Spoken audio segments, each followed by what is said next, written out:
completed the signing of Diallo from Atalanta on a 4.5-year deal. An agreement was reached between the two clubs for the 18-year-old during the last transfer window, but the move was subject to a medical, work permit and personal terms as well. The winger has the option to extend that contract, which runs until June 2025, by a further year. Well, this is what Diallo posted on his Instagram page. Let's take a look, shall we?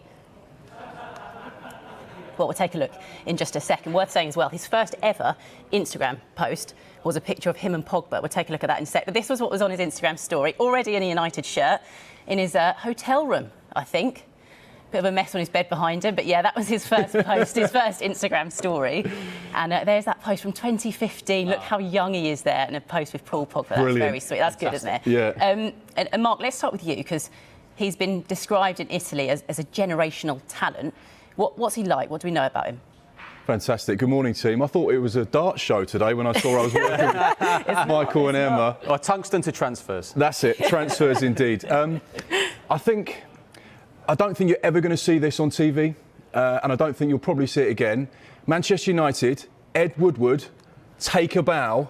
You have signed a future superstar, and I know I'm going to put a lot of pressure on the lad, but this is one player that I think Manchester United fans and fans of football across the world can get excited about. He is a huge talent, and I don't want to downplay this. And like I said, obviously he's a young lad, he's got a lot to go in terms of the future. But what an opportunity he has, and what a signing this could be by Manchester United. Let's start at the beginning. A fascinating story that's brought him to the Premier League. We won't talk about that now, but in time I'm sure there'll be people that will be talking about his journey to Italy. He comes out of the famous Atalanta Academy, where they've been producing players for Italian football and world football for in excess of 30 or 40 years. It's one of the best run football clubs in Italian football. They have an incredible setup, and they are renowned for producing young, talented players, and this is the latest player.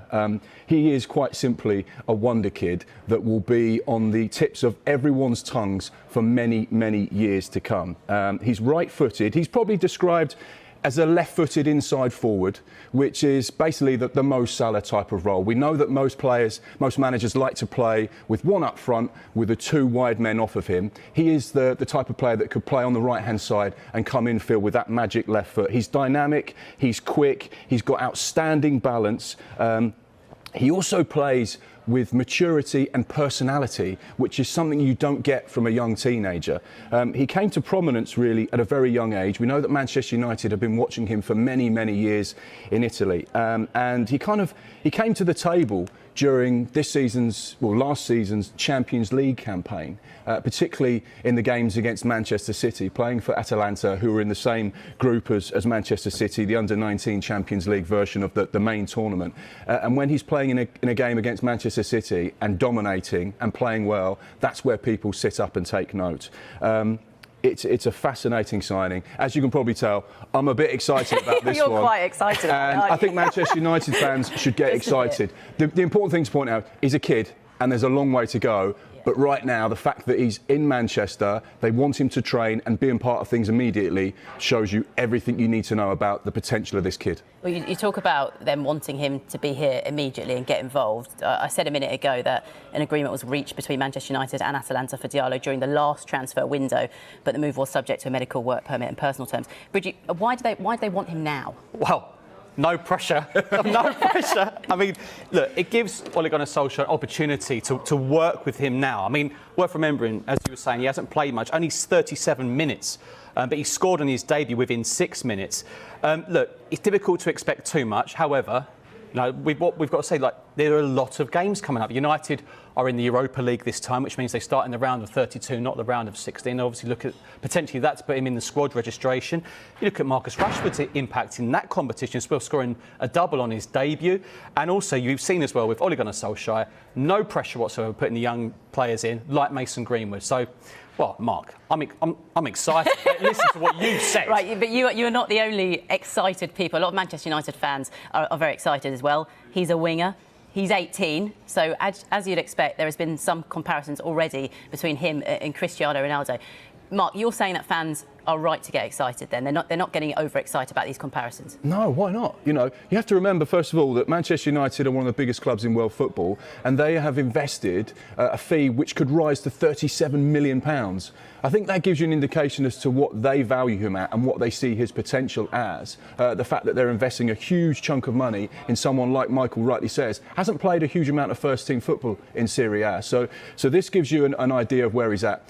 I know everyone wants to talk about the great players, and immediately they go, well, is he like Ronaldo? Is he like Messi? Well, I think it's fair that he can be described as potential like that. Let's take a look at Cristiano Ronaldo and his impact at Manchester United when he first joined. Games played 29, minutes 1,548. Obviously the goals and the assists and the chances created. But when you remember that time, that first substitution when Sir Alex Ferguson beckoned to Ronaldo over at the bench, he was about to come onto the pitch at the Theatre of Dreams. The spaghetti hair. Yeah, with the. I remember that hair. Yeah. I wanted that hair. Absolutely. When you felt like the people that were in Old Trafford at that time were in the presence of a player, and this was a significant moment. This was a special moment. If there were fans at Old Trafford now, when Diallo comes onto the pitch, they would feel the same. Interesting as well with the work permits now. We'll have to notice that with the points-based system, and he's passed. Again, err on the side of caution because he is a young lad. But Jadon Sancho is only young himself. It was interesting to listen to Dharmesh and Kave talking about this very issue because we knew that there was a pursuit of Jadon Sancho throughout the course of the summer. There was a lot of people interested in Jadon, and obviously the fees that were attached to his name were absolutely huge. I think Diallo plays in the same kind of position as Sancho. It's quite difficult to see Manchester United spending a fee up to £37 million on Diallo and then going and spending another 120 million on Jadon Sancho, when I think Diallo potentially could be not as good now, but certainly in the future be better than Jadon Sancho. I think that's the quality that this young lad has, and you know it's difficult to not get excited, but that's what we do on the transfer show. That's what we do. We all love football, and